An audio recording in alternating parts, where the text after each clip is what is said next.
یہ بریلی کا چھوچا کیسے ہو؟ یہ بریلی کا چھوچا ہے، سب انہی کو مان رہے، ہمیں پھر پوچھتا بھی نہیں۔ تو اب میں نام نہیں لوں گا۔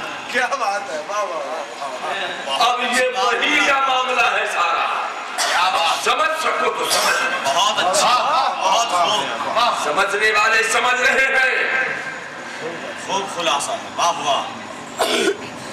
اب انہوں نے وحی سے گانا پوسی شروع کی، ایک گروپ بنایا، کچھ لوگ ادھر سے بھی شامل ہو گئے، کچھ لوگ ادھر سے بھی شامل ہو گئے، کچھ لوگوں نے کچھ آگے بڑھ کے کام کر دیا۔ اب میں کہنا چاہتا ہوں کہ انہوں نے ہمیں یہی مشورہ دیا تھا نا کہ جس کو تم بڑا سمجھتے ہو اس کے خلاف بولو، بولنے لگے، بول گئے۔ کوئی ہندوستان کا ایسا جلسہ نہیں تھا، کوئی ایسا مناظرہ نہیں تھا، کوئی ایسی کانفرنس نہیں تھی، کوئی ایسا عرص نہیں تھا کہ جس میں وہ باوزن نہ ہو۔ ایک ہی جملہ تو بولا کہ مسلک 4 تھے، 5واں کہاں سے آ گیا؟ بڑا باوزن تھا، اس جملے نے اس کو ایسا بے وزن کر دیا کہ مراد آبادی لوٹے کو آج کی پوچھتا بھی نہیں، کوئی جانتا بھی نہیں۔ اب میں آپ کو ایک جملہ اور یاد دلانا چاہتا ہوں کہ جب مبارک پور اشرفیہ کا سنگ بنیاد رکھا گیا اور حافظ ملت اس کا دستور بنایا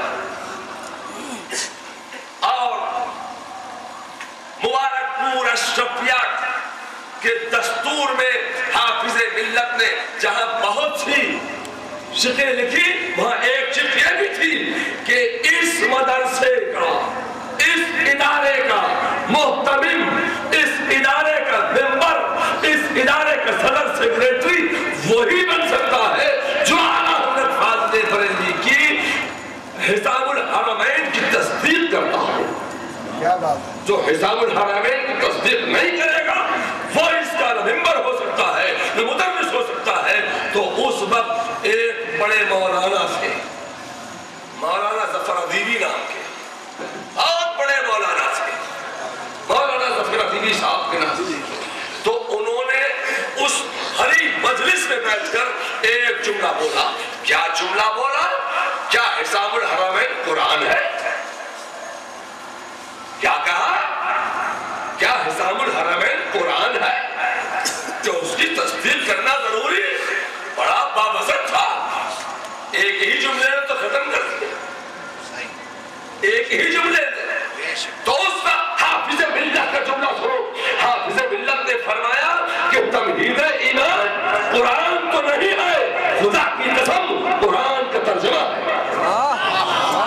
قرآن نہیں ہے، قرآن کا ترجمہ ہے۔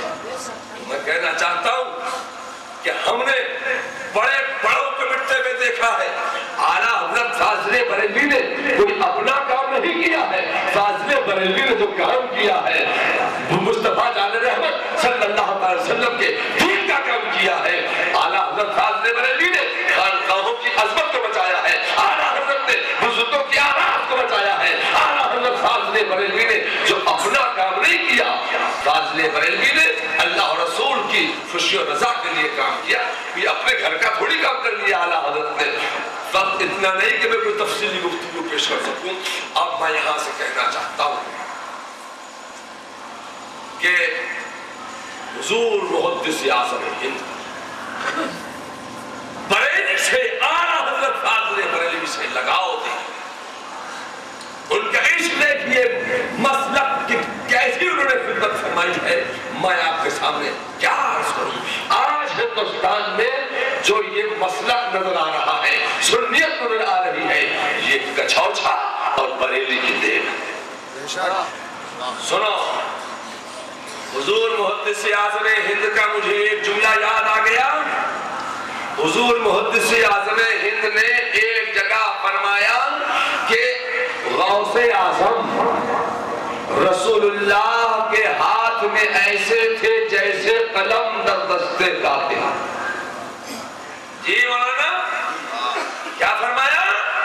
اعلیٰ غوث اعظم رسول اللہ کے ہاتھ میں ایسے تھے جیسے قلم در دست کاتب۔ کیا مطلب ہے؟ مطلب یہ ہے کہ مولانا زین الحق صاحب کاتب ہوں، ان کے ہاتھ میں ہو قلم اور یہ کاغذ پر قلم لے کر بیٹھ جائیں زور سے رکھ کے، مجھے بتاؤ قلم چلے گا؟ قلم کب لکھے گا؟ جب کاتب قلم چلائے گا تبھی تو قلم چلے گا۔ کاتب کے چلائے بغیر قلم چل نہیں سکتا۔ حضور محدث اعظم ہند نے فرمایا کہ غوث اعظم رسول اللہ کے ہاتھ میں ایسے تھے جیسے قلم در دست کاتب۔ تو کیا مطلب ہے؟ مطلب یہ ہے کہ غوث اعظم وہ لکھتے ہیں جو رسول اللہ چاہتے ہیں، اور پھر آگے حضور محدث اعظم کا جملہ سنو، پھر محدث اعظم فرماتے ہیں کہ اعلیٰ حضرت غوث اعظم کے ہاتھ میں ایسے تھے جیسے قلم در دست کاتب۔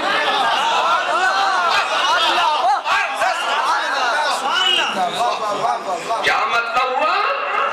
مطلب یہ ہے کہ اعلیٰ حضرت وہ لکھتے ہیں جو غوث اعظم چاہتے ہیں، اور غوث اعظم وہ لکھتے ہیں جو رسول اعظم چاہتے ہیں۔ تو میں یہی تو کہنا چاہتا ہوں، اب اگر کوئی یہ کہہ دے کہ فتاوی رضویہ کی اصلاح ہونا چاہیے تو غوث اعظم اعلیٰ حضرت وہ لکھتے ہیں جو غوث اعظم چاہتے ہیں۔